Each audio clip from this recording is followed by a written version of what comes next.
Buenos días, amados del Señor.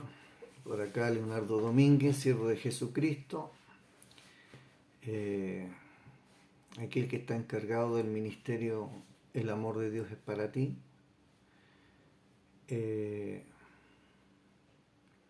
Hoy día vamos a hacer la tercera reunión y he decidido seguir haciendo estos videos porque las personas que están en el grupo, aunque se comprometen a conectarse los días viernes,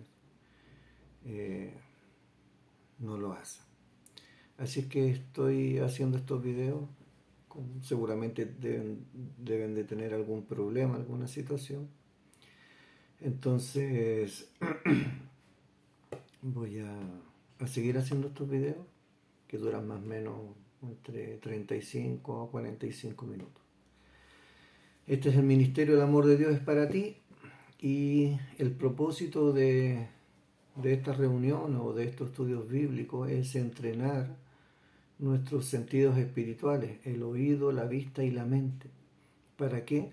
Para ser primeramente enseñados, instruidos, corregidos, disciplinados muchas veces, pero ante todo instruidos en toda justicia, como dice ahí en Timoteo, 2 Timoteo. Entonces vamos a seguir con esta introducción a la carta de Juan. Voy a leer los primeros 4 versículos de Primera de Juan y vamos a ver hoy día cuáles eran las enseñanzas que Juan está queriendo plasmar en su carta, o las ideas que él tenía con respecto a Dios y a Jesucristo. Y no solamente como una idea, sino que la experiencia de vida que él tenía con el Señor Jesucristo. Así que vamos a leer esto en el nombre del Señor Jesucristo. Lo que existía desde el principio, lo que hemos oído, lo que hemos visto con nuestros propios ojos, lo que hemos contemplado y lo que han tocado nuestras manos, esto escribimos acerca del verbo de vida. Y la vida se manifestó, nosotros la hemos visto, y damos testimonio y les anunciamos a ustedes la vida eterna que estaba con el Padre y se manifestó a nosotros. Lo que hemos visto y oído les proclamamos también a ustedes, para que también ustedes tengan comunión con nosotros. En verdad nuestra comunión es con el Padre y con su Hijo Jesucristo. Les escribimos estas cosas para que nuestro gozo sea completo. Esos son los primeros 4 versículos de Primera de Juan. Así es que vamos a ver hoy día que esta breve carta del apóstol Juan nos quiere enseñar creencias básicas con las que confronta a aquellos que amenazaban con botar la fe en Jesucristo a la basura. El propósito de Juan al escribir esta carta era doble, y sin embargo uno solo. Escribe para que el gozo de su pueblo sea completo y para que no caigan en pecado. Producirles gozo y preservarlos del pecado es una y la misma cosa. Entonces vamos a ver las ideas o la doctrina o la experiencia que Juan tenía con respecto a Dios y específicamente a Jesucristo. Juan tiene 2 grandes cosas que decir acerca de Dios. Dios es luz y en él no caben las tinieblas. Dios es amor y eso lo movió a amarnos antes de que nosotros le amáramos a él, y enviar a su Hijo como el remedio para nuestros pecados. Juan está convencido de que Dios revela a sí mismo y se da a sí mismo. Dios es luz y no tinieblas, es amor y no odio. Ese es como el preámbulo de toda la doctrina que Juan está queriendo plasmar en la primera carta suya. Así es que vamos a ver la idea que Juan quiere plasmar en esta carta, la idea de Jesús principalmente. Como el ataque principal de los falsos maestros era la persona de Cristo, esta carta que se propone contestarles es esencialmente rica y de ayuda para lo que tiene que decir acerca de él. Número 1. Jesús es el que era desde el principio. Cuando una persona se encuentra cara a cara con Jesús, está ante lo eterno. Primera de Juan dice así.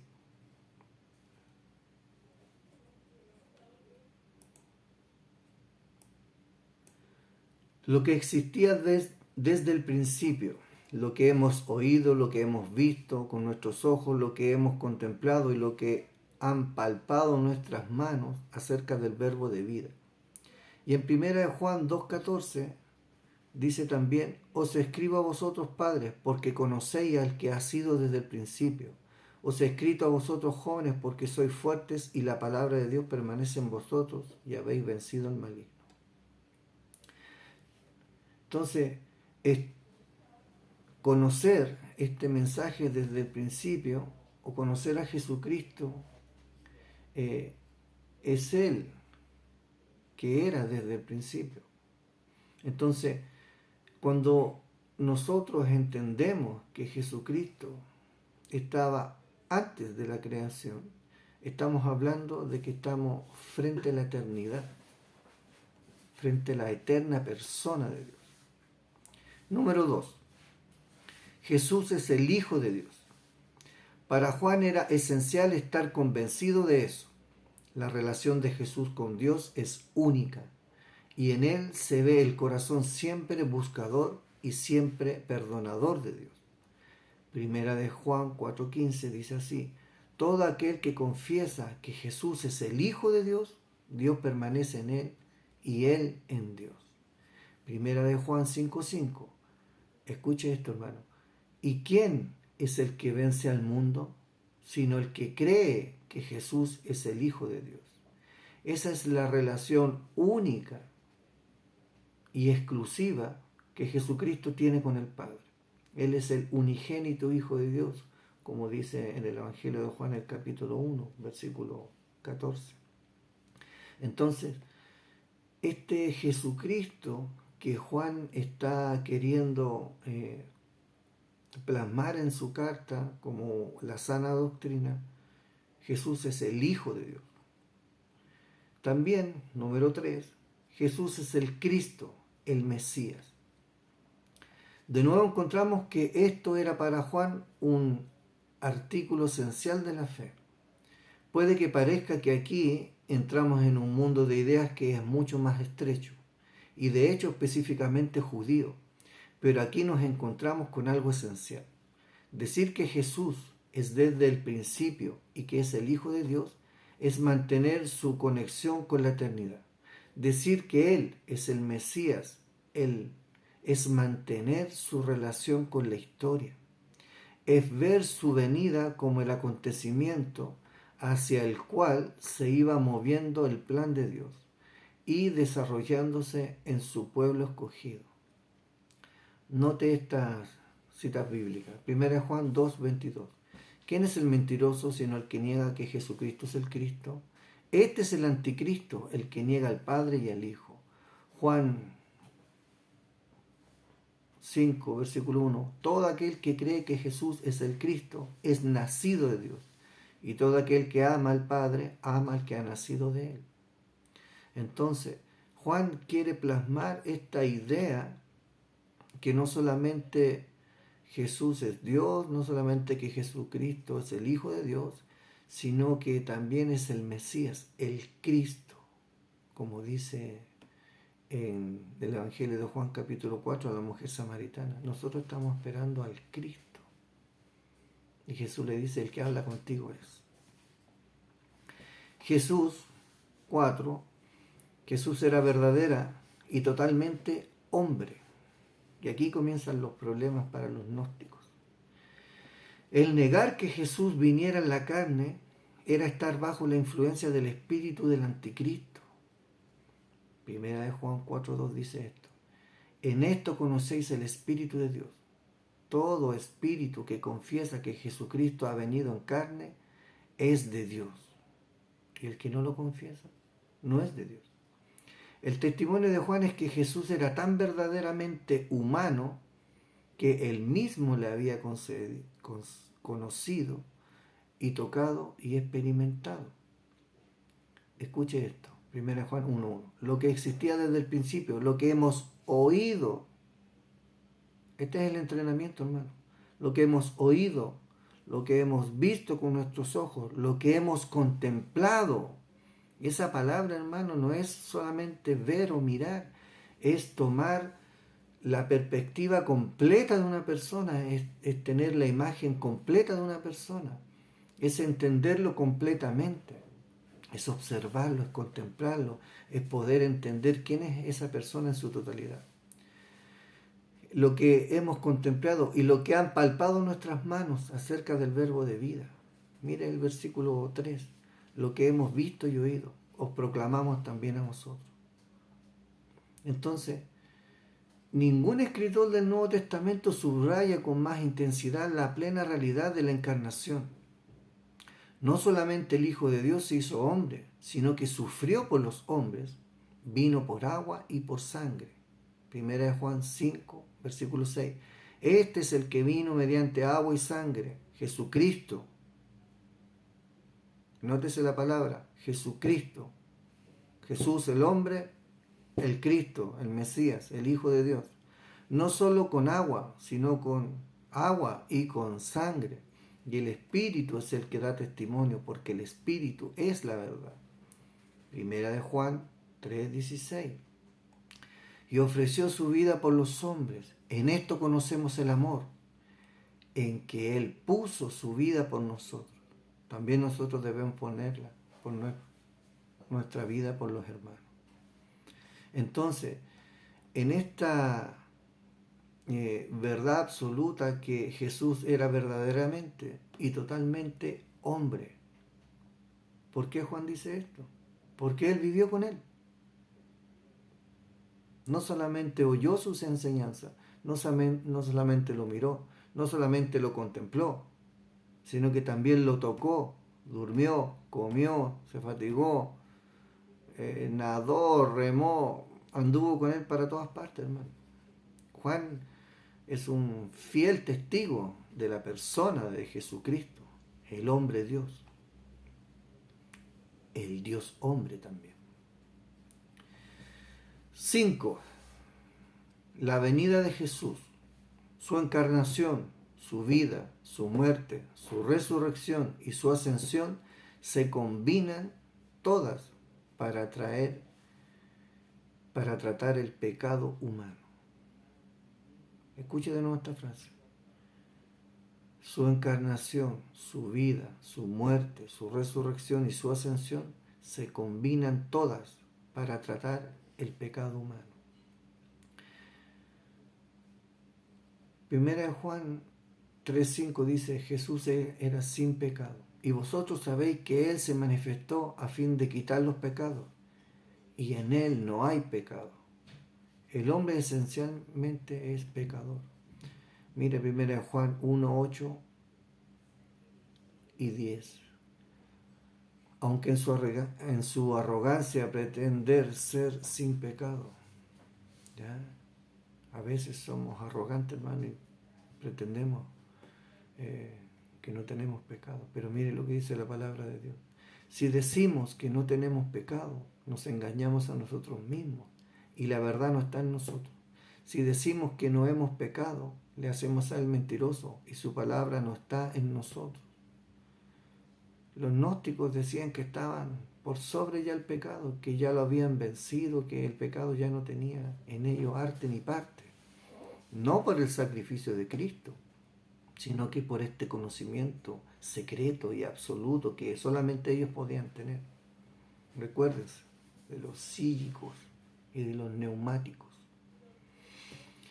Y sin embargo, el único sin pecado vino a desplazar de los pecados, de los pecadores, el pecado.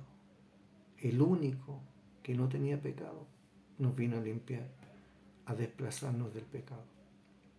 1 Juan 3:5 dice, y vosotros sabéis que Él se manifestó a fin de quitar los pecados.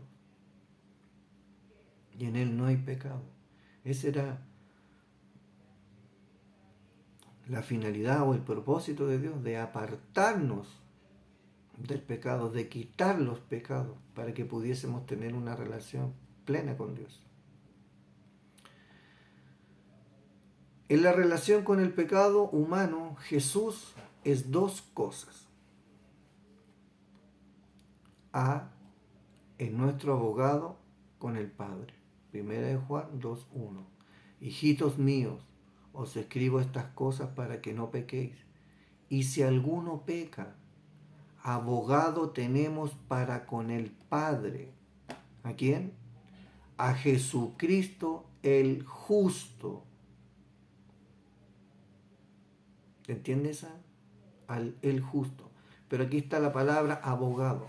Entonces ahora vamos a ver esa palabra que se usaba en lo griego, que es parakletos. Seguramente usted esto lo ha escuchado en alguna predicación por ahí. Entonces parakleto o un parakletos es alguien que es llamado para ayudar. La palabra se podía aplicar a un médico. Se usaba a menudo de un testigo convocado para dar evidencia a favor de alguien en un juicio, como un abogado, o de un abogado convocado para defender a alguien bajo acusación. Jesús aboga nuestra causa con Dios. Él, el único sin pecado, es el defensor de los pecadores. ¿Entiende esa figura, hermano? Este paracletos en el griego podía ser una persona que te conocía tanto a ti, que te amaba tanto a ti, que cuando lo llamaban a testificar a tu favor, él te ayudaba, llevaba tu causa. Pero también se puede expresar como un abogado, y el abogado debe ayudarte en tu causa, aunque los abogados humanos, la única causa que ellos ven es la de ellos, la de ganar el dinero. Pero este paracletos es especial porque es el único que no tiene pecado, que es el Espíritu Santo. Y también el paracletos es nuestro abogado, que es Jesucristo. Él es el único sin pecado. ¿Por qué nos puede defender delante de Dios? Porque Dios es santo y su Hijo es santo. Y nosotros estamos detrás de la santidad de Jesucristo. Ahí estamos nosotros, escondidos o envueltos en esa santidad.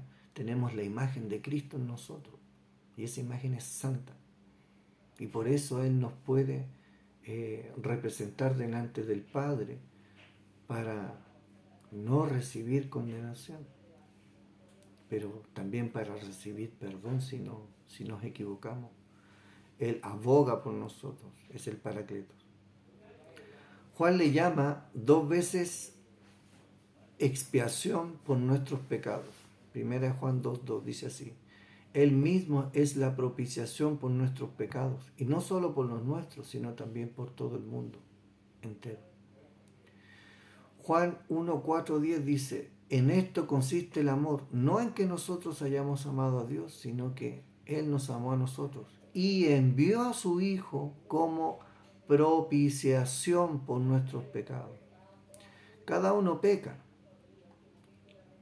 o cuando uno peca, la relación que debería existir entre Él y Dios se rompe. Un sacrificio expiatorio es el que restaura esa relación, o más bien, un sacrificio en virtud del cual se restaura esa relación. Es un sacrificio reconciliador, un sacrificio que vuelve a hacer que el hombre y Dios se unan, como dice el apóstol Pablo, como si Dios rogase por medio de nosotros: reconcílense con Dios, porque Dios estaba reconciliando consigo mismo al mundo por medio del sacrificio de Jesucristo. Así pues, por medio de lo que Jesús era e hizo, la relación entre Dios y el hombre, rota por el pecado, es restaurada. Jesús no solamente defiende la causa del pecador, le coloca en estrecha relación filial con Dios. ¿Entiende eso? Porque ahora somos hijos, fileos, filio. ¿Entiende eso? Tenemos una relación con Dios, ahora Él es nuestro Padre. No solamente el Dios de la creación, sino que ahora es nuestro Padre. Como es el Padre de Jesucristo, también es nuestro Padre. La sangre de Jesucristo nos limpia de todo pecado. Primera de Juan 1:7 dice así: mas si andamos en la luz, como Él está en la luz, tenemos comunión los unos con los otros. Y la sangre de Jesús, su Hijo, nos limpia de todo pecado. Número 6. En consecuencia de todo esto, por medio de Jesucristo los creyentes tienen vida eterna. Primera de Juan 4:9. En esto se manifestó el amor de Dios en nosotros, en que Dios ha enviado a su Hijo unigénito al mundo para que vivamos por medio de Él. Primera de Juan 5:11. Y el testimonio es este, que Dios nos ha dado vida eterna, y esta vida está en su Hijo. Tenemos la vida eterna, hermano. La tenemos. Si alguien le dice que usted la puede obtener, le está mintiendo, porque usted ya la tiene. Eso tiene que ver con muchas otras doctrinas, hermano, sobre todo con el tema de la salvación. Pero quizás algún día podamos analizar el tema de la salvación completamente, no bajo mi perspectiva ni de la perspectiva de una congregación específica, según la palabra del Señor. Completamente es un estudio bien profundo, bien serio y bien largo para poder entender todos los aspectos de la salvación. Y dentro de ella está este término, que Dios nos ha dado vida eterna, y esta vida está en su Hijo. Pregunto, ¿Jesucristo está en ti? ¿Puedes decir, como dijo Pablo, ya no vivo yo, sino que Cristo vive en mí? ¿Lo puedes decir? Si es así, tienes vida eterna. Pero si no puedes decir esa frase ahí internamente, es porque aún no has sido salvo, hermano. O quizás has sido salvo, pero no estás seguro de tu salvación. Bueno, sigamos. Esto es verdad en un doble sentido. Tienen la vida eterna en el sentido de que son librados de la muerte, y tienen la vida porque para ellos el vivir ya no es un mero existir, sino que se ha convertido en la verdadera vida. Número 7. Todo esto se puede resumir diciendo que Jesús es el Salvador del mundo. Primera de Juan 4:14. Y nosotros hemos visto y damos testimonio de que el Padre envió al Hijo para ser el Salvador del mundo. Porque Dios no envió a su Hijo a condenar al mundo, sino para que el mundo fuera salvo por él. Juan 3:17. Aquí tenemos algo que tiene que presentarse plenamente en su totalidad. El Padre envió al Hijo para que fuera el Salvador del mundo. Ya hemos dicho que Jesús aboga la causa de la humanidad delante de Dios. Si dejáramos así la cosa, se podría pensar que Dios quería condenar a la humanidad y cambió de intención a causa del sacrificio personal de Jesucristo. Pero esa no es la verdad, hermano. Porque para Juan, como para todos los autores del Nuevo Testamento, la iniciativa y el proyecto fueron cosa de Dios. Por eso la salvación es eterna, porque es la intención y el proyecto de Dios para nosotros. No es una condición humana. No es que nosotros queramos ser salvos. Hermano, ¿quién quería ser salvo? Nadie quería ser salvo. Pero vino el Espíritu de Dios, nos convenció de nuestra necesidad de salvación y nos salvó. Viene de Él. Que Él, el que dio a su Hijo para que fuera el Salvador de la humanidad, fue Él, hermano. no fuimos nosotros, no fueron los siervos de Dios, fue el Hijo de Dios, fue Dios mismo el que hace que esta salvación sea posible para nosotros. En el breve espacio de esta carta se nos presenta en toda su plenitud la maravilla, la gloria y la gracia de Jesucristo. Entonces, hasta aquí vamos a dejar esta introducción. Y voy a hacer un breve resumen con respecto, o quizá una pequeña interpretación con respecto a los primeros versículos. Y los voy a volver a leer para poder hacer una pequeña interpretación, hermano. Ese es el objetivo de estas enseñanzas. Aprender, comprender y poder interpretar de manera correcta la Escritura. Ese es el propósito. Para que tú no tengas la necesidad de estar oyendo tanta palabra por ahí. Para que tú te metas a escudriñar la Escritura, te metas en la presencia de Dios y te metas a estudiar la Biblia, para que puedas hacer una interpretación correcta de lo que Dios dice en su palabra, para que el pensamiento de Dios llegue a tu mente, no para que tu mente con tus pensamientos sea corroborado con algunas cosas que Dios dice. Eso es lo que hoy en día estamos viendo, hermano. Y muy seguidamente, escandalosamente y de manera muy apóstata, estamos viendo que los que se dicen ser siervos de Dios están poniendo sus pensamientos humanos como que si eso fuera la palabra de Dios. Y ese es el problema que hoy día se está viendo mucho, hermano. Yo lo veo todos los días en TikTok, en Instagram, en el Facebook, predicaciones en YouTube, en todos lados. Y veo la misma condición. Hay hombres que se dicen ser siervos de Dios, que ponen sus pensamientos como que esa fuera la palabra de Dios. Pero resulta que cuando tú haces un análisis exhaustivo de la palabra, te informas de la palabra, ves el contexto histórico de la palabra, geográfico, político, religioso, económico, en los tiempos que Juan estaba viviendo, por eso estamos aquí en la primera carta de Juan, tú comienzas a entender las razones por las cuales Juan comienza a escribir. Y hoy día estamos viendo el propósito, que era tener gozo y apartar a los hermanos del pecado. Una misma cosa. Entonces, ese es el propósito principal de Juan. Pero después comienza a mostrarnos las ideas que él tenía sobre Dios Jesucristo, pero no desde su mentalidad, no desde lo que él pensaba que era Jesucristo, sino como él dice. Mira, fíjate en este texto, lo que él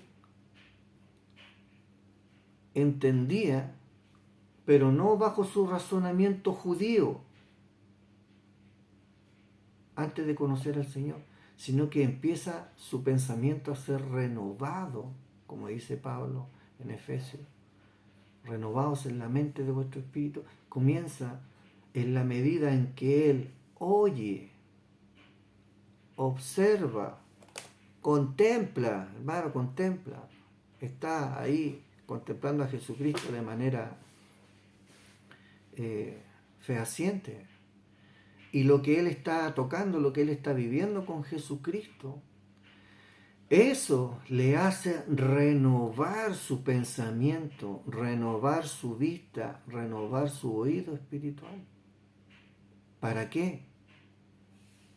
Para que tengamos gozo de nuestra salvación, para que nos apartemos del pecado, para que nos apartemos de todos aquellos que están torciendo la palabra, hermano.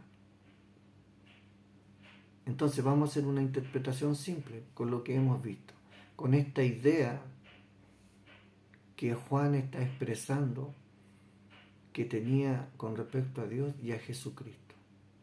Mira, voy a volver a leer. lo que existía desde el principio, lo que hemos oído, lo que hemos visto con nuestros propios ojos.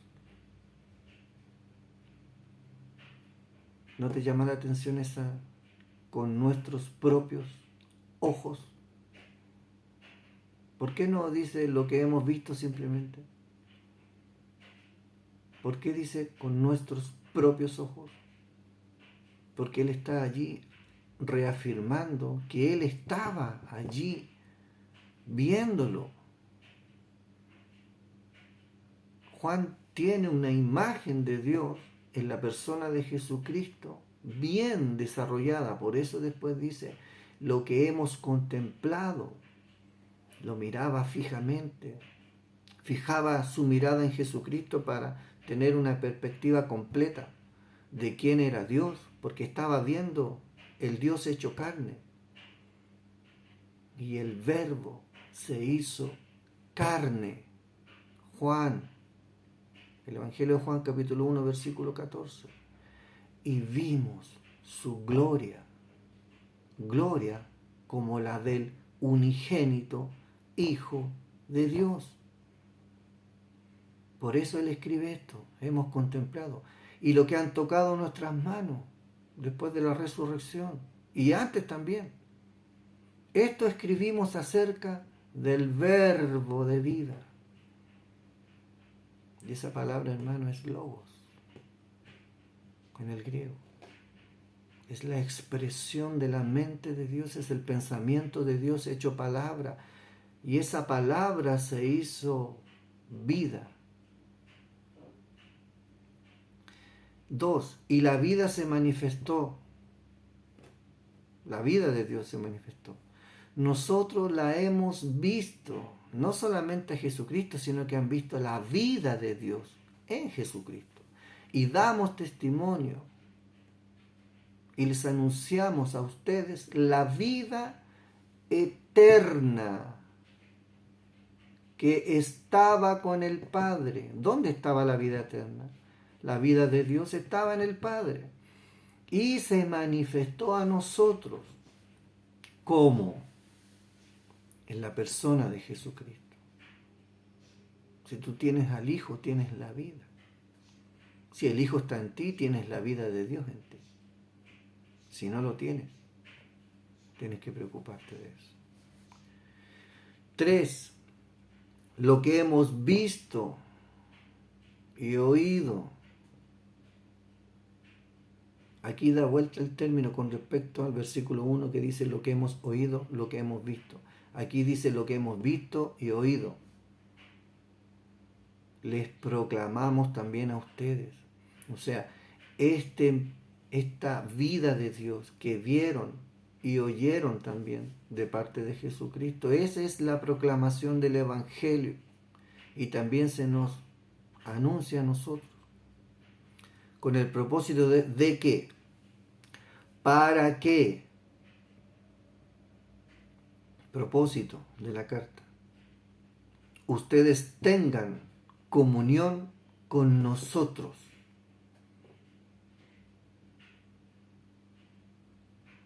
¿Con quiénes? Con los discípulos del Señor. Ese es el llamado, hermano, a ser discípulos y de predicar el Evangelio a todas y a ser discípulos y enséñenles todas las cosas que yo les he enseñado a ustedes. Ese es el propósito de la iglesia, hacer discípulos para Jesucristo. No para mí, no para ti, no para los pastores, no para los maestros, para Jesucristo. Porque mira lo que dice el texto. Para que tengan comunión con nosotros, sus discípulos, sus apóstoles. En verdad, nuestra comunión es con el Padre y con su Hijo, Jesucristo. Y esa palabra de comunión es una doble unión o es una relación doble en donde hay uno y hay otro y se están unidos. Entonces esta comunión que el Padre tiene con el Hijo es la que nosotros tenemos con Jesucristo. y con Dios por medio de Jesucristo. Él es el intercesor entre Dios y los hombres. Él es por quien podemos tener acceso libre y confiadamente, como dice el libro de Hebreos, a su presencia, al trono de la gracia. Él es. Nadie más, hermano. Nadie más. 4.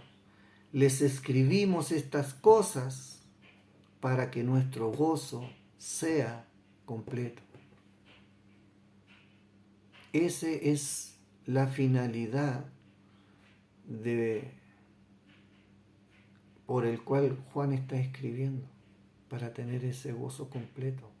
Pero completo, ¿por qué? Porque no hay mayor gozo para un discípulo de Cristo que hacer otros discípulos para el Señor y para tener comunión con esos discípulos como Él lo tuvo con Jesucristo su Maestro. De allí, desde Juan viene Policarpo, que fue su discípulo más destacado. Él fue el que lo sucedió, o fue el que cuando Juan muere queda como obispo en la iglesia de Éfeso, o queda a cargo de todas las iglesias en Asia Menor. Y después de Policarpo viene Ireneo, discípulo de Policarpo. Era la tercera generación del apóstol Juan. El apóstol Juan la primera, Policarpo la segunda, Ireneo la tercera generación de discípulos. Ese es el llamado, hermano, a ser discípulos, no a ser simpatizantes o seguidores. Discípulos, aquellos que están llamados a estar con el Maestro, aquellos que han sido llamados a tener comunión, intimidad, de tener una relación personal con su Maestro. Yo no soy tu Maestro, hermano. Tu Maestro se llama Jesucristo. Mi Maestro se llama Jesucristo. Yo tan solamente soy un siervo, como tú, como cualquier otro, que tiene una comunión, que tiene intimidad con su Señor, con su Maestro. Por eso puedo estar dando esta interpretación correcta, porque tengo intimidad con mi Maestro. Entonces, el llamado es a ser discípulos. Por eso estás aquí, en este curso de estudios bíblicos, en este grupo de estudios bíblicos, en donde tú vas a aprender a ser discípulo de Jesucristo.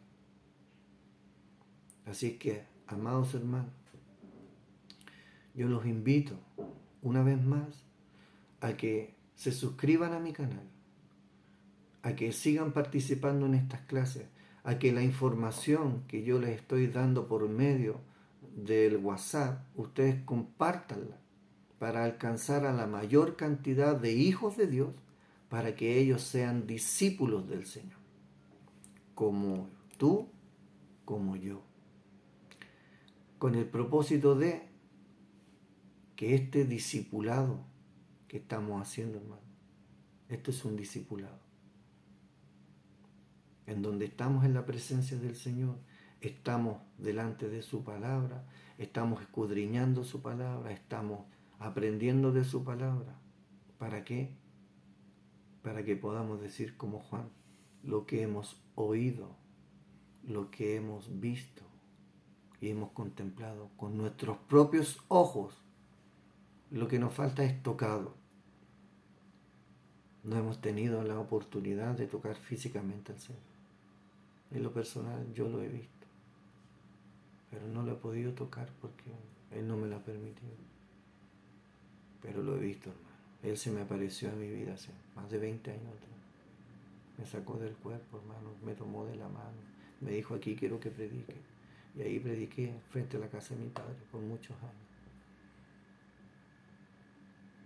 Y aquí estoy, hermano, después de 20 y tantos años, queriendo hacer discípulos para el Señor, porque a eso me mandó. Esa es la gran comisión, hacer discípulos para el Señor, no para mí, sino para el Señor. Así que, amado hermano, suscríbete a mi canal y también te voy a hacer una invitación de cualquier parte donde tú estés. Nosotros tenemos un ministerio aquí en Santiago de Chile que es ayudar a las personas en situación calle, a los que no tienen dónde dormir, dónde comer, dónde bañarse, dónde vestirse. Hemos abierto nuestro hogar para recibir a estas personas. Vamos a predicar a la calle, los invitamos a que vengan a la casa, les cambiamos ropa, zapatos, los afeitamos, les cortamos el pelo, los bañamos, les cortamos las uñas, les damos comida y si más de alguno quiere quedarse, le damos alojamiento. Y eso tiene un costo. Tenemos que pagar el agua, la luz, el gas.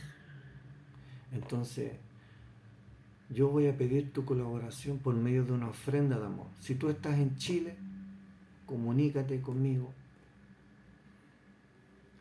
Nos puedes conocer, venir de manera personal aquí a mi hogar y ver la obra que hacemos. O nos puedes mandar también alimentos, ropa, zapatos, productos de aseo. Si también quieres hacerlo, expresar con una ofrenda representada en dinero, también lo puedes hacer. Y si tú estás fuera de Chile, también, bueno, lo ideal sería que enviaras una ofrenda expresada en dinero. Pero si quieres mandar lo que sea, también lo puedes hacer. Pero es más práctico que una ofrenda en dinero para no complicarte la existencia tampoco. Y a veces mandar un par de zapatos, el pagar el envío sale más caro que los propios zapatos. Así es que te invito a que participes en nuestro ministerio y que nos apoyes con una ofrenda de amor. Ahora voy a explicar este tema de la ofrenda. La ofrenda no es plata, no es oro, no es cosa.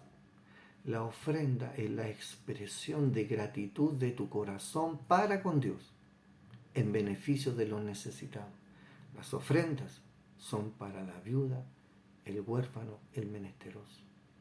No para que me paguen la cuota de la camioneta. No para que me paguen la cuota de la casa en Miami. Que ninguna de las dos tengo. No tengo ni camioneta ni casa en Miami. Pero es para ellos. Pero también una parte de eso es para sostener el ministerio. Ejemplo, si yo hoy día tengo que alimentar a 2 o 3 personas en situación calle, yo me siento a comer a la mesa con ellos.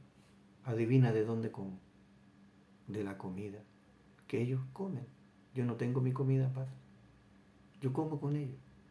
Ocupo mis ollas, mi gas, mi cocina, mi cuchara, mis platos, todas mis cosas.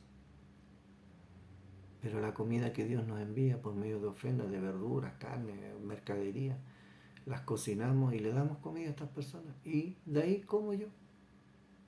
Y ese también es mi sustento. Pero no te estoy pidiendo, hermano, dame $1,000, hermano, deposita aquí en esta tierra que... No, hermano, no, estoy cansado de ver eso. Dame uno y Dios te da 1,000. Mentira, hermano, mentira. Por eso estoy en esta cruzada, de poder denunciar también esas falsas doctrinas. Pero, ¿cómo lo hago? Lo hago como Juan. No me enfoco en lo sucio, me enfoco en lo limpio. No me enfoco en las tinieblas, me enfoco en la luz de Dios. No me enfoco en falsas doctrinas, me enfoco en la verdadera doctrina, la que está en la Escritura. Y si tú consideras que lo que hoy día has escuchado y visto, si es doctrina de Dios, apóyanos. Simple, apóyanos con tu ofrenda. Esta puede ser en dinero, en cosas, como tú quieras. Y lo que tú quieras. Pero ¿sabes qué? Pregúntale primero al Señor si debes de apoyarnos en este ministerio. Pregúntale a tu Señor, pregúntale a tu Maestro, pregúntale a tu Jesucristo, pregúntale si nos debes de apoyar. Y si Él te dice, sí, dale, eso tienes que hacer. No hagas lo que yo te digo, haz lo que Él te dice. Pero pregúntale si nos tienes que apoyar en este ministerio. Y si quieres seguir participando en estas reuniones o clases bíblicas. Que el Señor Jesucristo les bendiga y no te olvides, suscríbete a mi canal. Ahí está el correo del ministerio, comuniquémonos por ahí. Pero si quieres hacerlo de manera más rápida, estamos en el grupo de WhatsApp. Muchos tienen mi número, pero para los que no lo tienen, el número de WhatsApp es de Chile, más 569 72 73 53 87. Y el número de llamadas es más 569 72 03 61 13. Estos dos teléfonos son los que yo tengo. Bueno, tengo un solo teléfono con el cual estoy grabando, pero tengo dos números. Uno que es del WhatsApp, que lo ocupo como filtro, y el otro es solamente para llamadas. Así es que el Señor les bendiga. Compartan la publicación, compartan los videos, compartan el material que estoy dando por medio del grupo para que alcancemos a otros. Y comuníquense para saber desde dónde. Hay hermanos que me están escuchando en México, en Los Ángeles, en Ecuador, en Argentina, en Colombia, en Venezuela, aquí en Chile también hay unos pocos. La idea es abarcar el mundo, hermano. ¿Por qué? Cumpliendo el gran mandamiento, la gran comisión. Id y hacer discípulos a todas las naciones. Que el Señor Jesucristo les bendiga y nos estamos viendo en el próximo video que será de la reunión número 4. Que el Señor les bendiga.